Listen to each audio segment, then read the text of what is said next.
It's Brian Hopkins. We're ready to talk about sod production and establishment. So let's get started.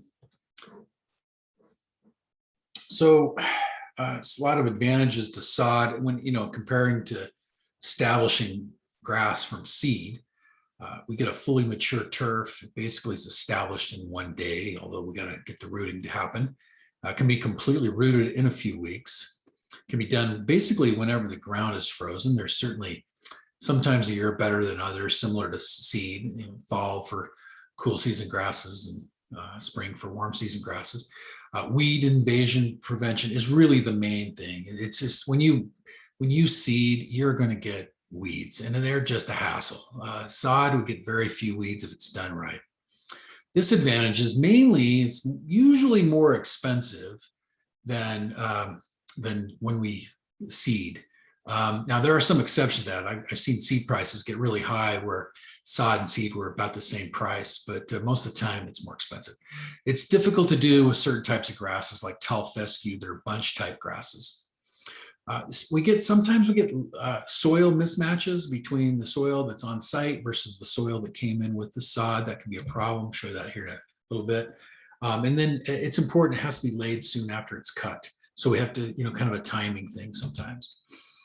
All right, rhizomes make the best types of sod. So we want species that have rhizomes, Kentucky bluegrass, red fescue, Bahia grass, or combinations, ones that have rhizomes and stolons, such as Bermuda grass, paspalum, zoysia grass. Those all make good sod. Stoloniferous grasses are okay. And so rhizomes are underground stems. Stolons are above ground stems. And so the stoloniferous ones don't really sod as well. Of course, we can cut up those stolons and spread them out, and we can establish pretty well from doing that. But in terms of sod, they're not the best. And then, of course, the bunch type grasses are the worst. We typically have to use some kind of netting. I'll show you an example of that here in a little while.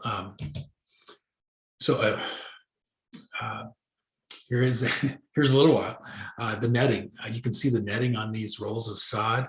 This is actually Kentucky bluegrass, and sometimes we even put a net on these ones with rhizomes, but certainly grasses that have bunch type that don't have rhizomes and stones, they really require the netting.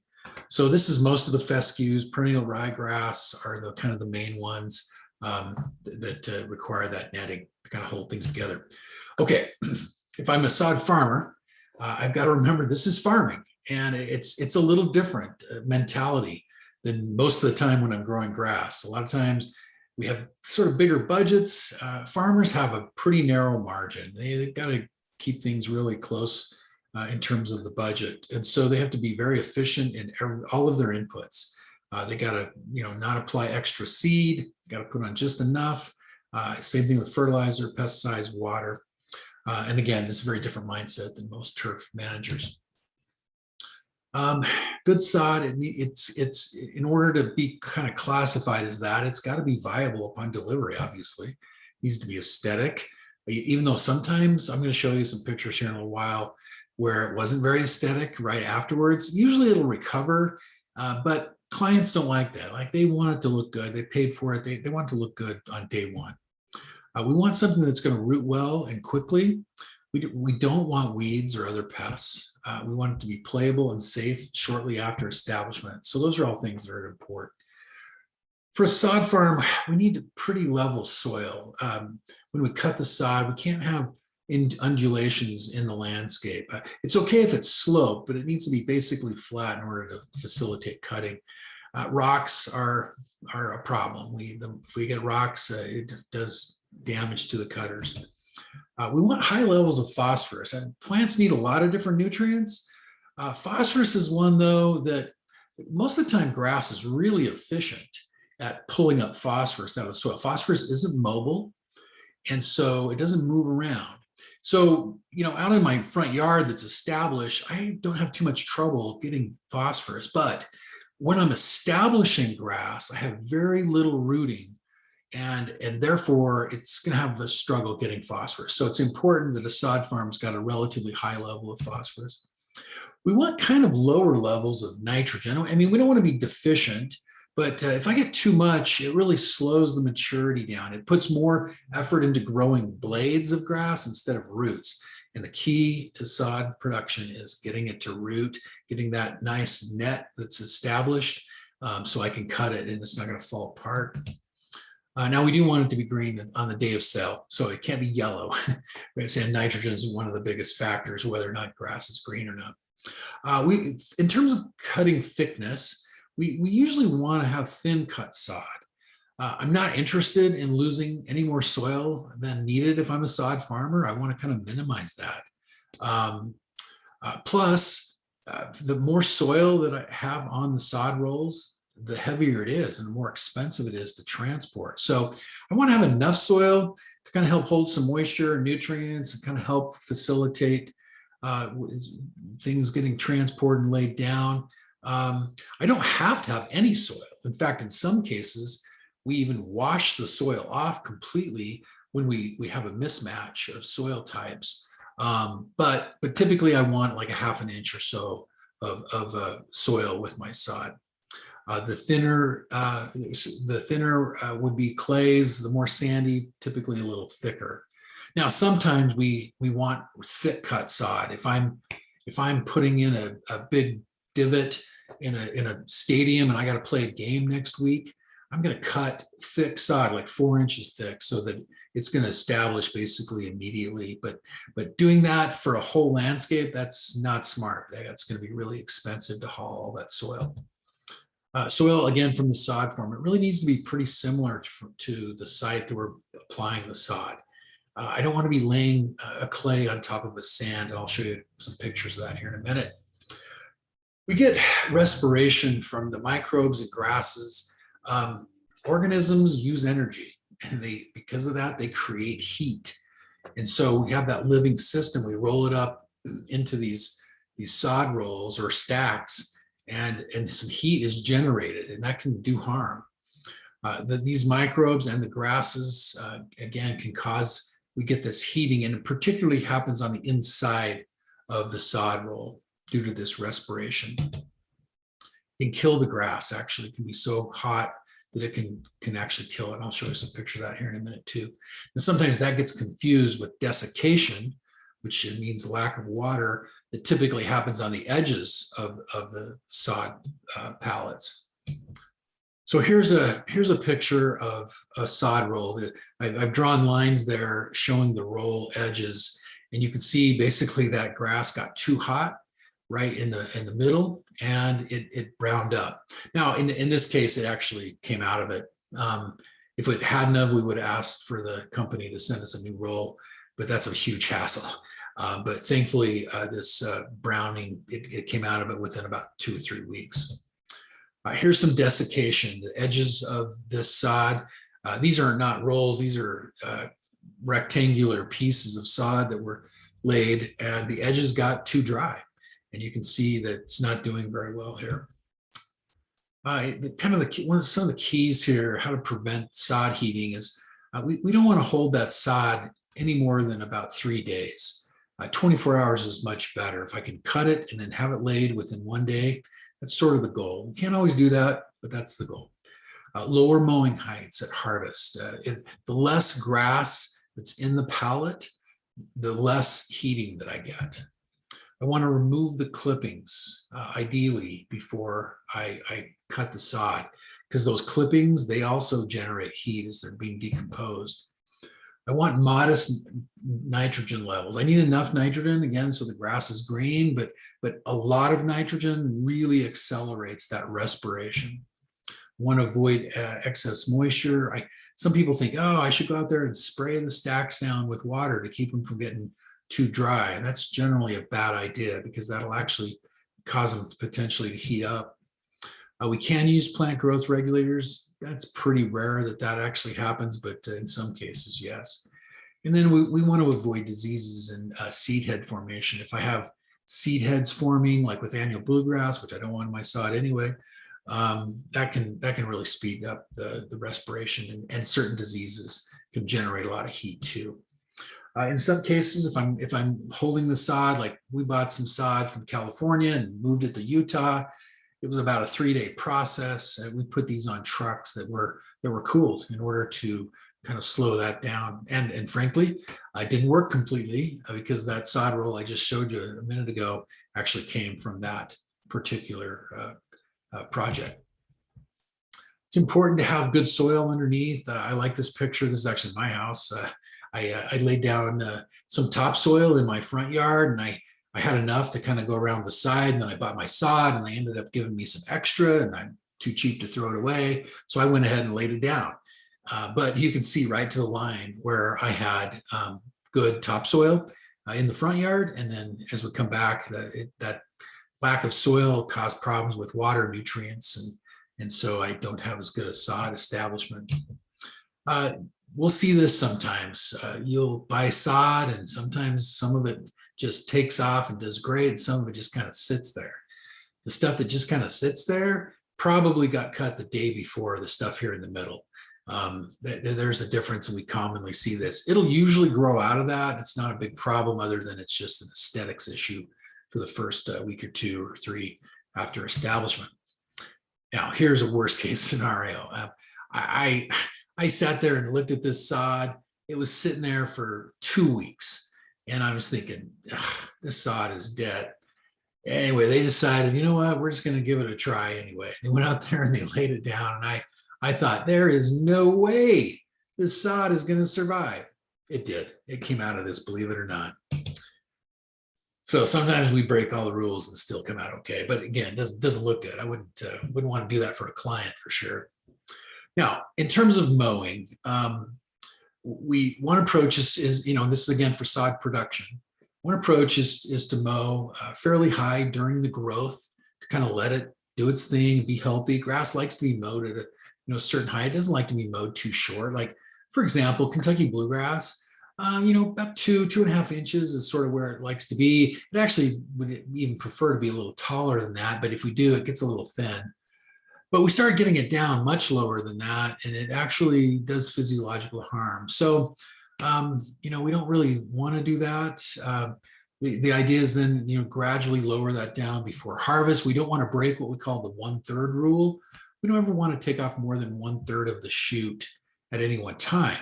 So when we say lower the mowing height gradually, if it's 3 inches, then I would mow down to 2 inches and not lower than that. Wait a couple of days, then I could lower it, mow it again a little bit lower and get it down to that height that I want it to be for transport. So the advantage of that is less mowing costs during the season while I'm growing and healthier individual plants. The disadvantage, though, is I really get less density in knitting together. It takes longer to get the sod ready to be where it can be cut. So short mowing, it kind of increases the expenses, but it hastens how quickly that sod is going to be ready for harvest. Another approach is just to mow at the same height, again, all along. And this does tend to get, like I say, get it ready to cut sooner. All right, when we get the sod, we're going to lay it down. I've got another video out there about establishment. All the stuff that I talk about in that establishment video applies to sod, but there's some additional steps too. Soil needs to be lightly moistened before we lay down the sod. It should be laid staggered at perpendicular slopes. I'll show you a picture of that here. It needs to be lightly rolled after it's laid in order to remove air pockets and we get good soil contact. So here's an example. On the left, I don't want to do this on a slope. What happens if you step on that? You go for a sail. The sod will just slide away. It's better to turn it up to where it's laying perpendicular to the slope. So here's a couple of my kids.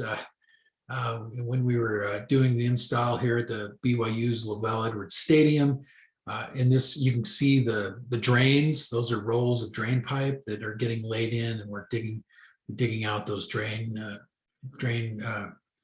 channels. This is after those were installed, and then the sand and the gravel, and then the sand's laid on top of it, ready for sod installation. it's kind of, you can sort of see this if you look real hard. You can see that, here in the middle of the field, it's higher. We've put a crown on this of several inches. It's several inches taller in the middle. That's just to help on a really big rainstorm, kind of move water off the field. And I talk about the physics of this particular field in another video where I'm talking about sports fields. In this particular case, for this installation, we bought rolls of sod. Now, most of the time we don't do that. Rolls of these big rolls of sod that are, about 4 feet wide. They take some professional equipment to handle. They're very heavy. You got to use heavy equipment to do the installation. Most sod installations are done by hand, and we use these smaller rolls, or we use stacks of rectangles. Here's just some pictures getting ready to do things. I'll show you some videos here in a second. Here's some of the equipment used to pick up the rolls, running keeping the sand nice and smooth is really important so we don't get problems with undulations. Whoops, let's see. Let me run a little video here. You can just see this, this guy driving this thing all day. This particular installation took about 1 full day, which is amazing. That's over an acre of grass that was laid in sod in 1 day. And you'll see these guys running in order to get the job done in a day. We bought the sod from a farm in California really early in the season, but we hired these guys from Emerald Turf from Spanish Fork, Utah, to do the installation for us because they're great. Excellent company, and they did a great job doing this install. Here's the forklift bringing in the sod roll, laying it down.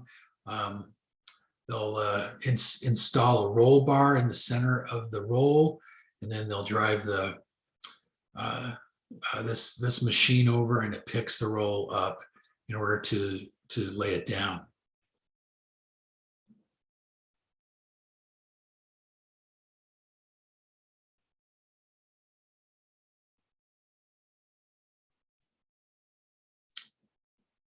Okay, and then here is, towards the end of a roll, you can see she is pulling the netting off of the rolls because we don't want to leave the netting down. Now, sometimes we do want to leave the netting down. Most of the time, though, especially in sports fields, we certainly don't want to do that. So they're pulling up. You can see the other roll coming in to be laid down. You can see them running because they got to get this job done quick.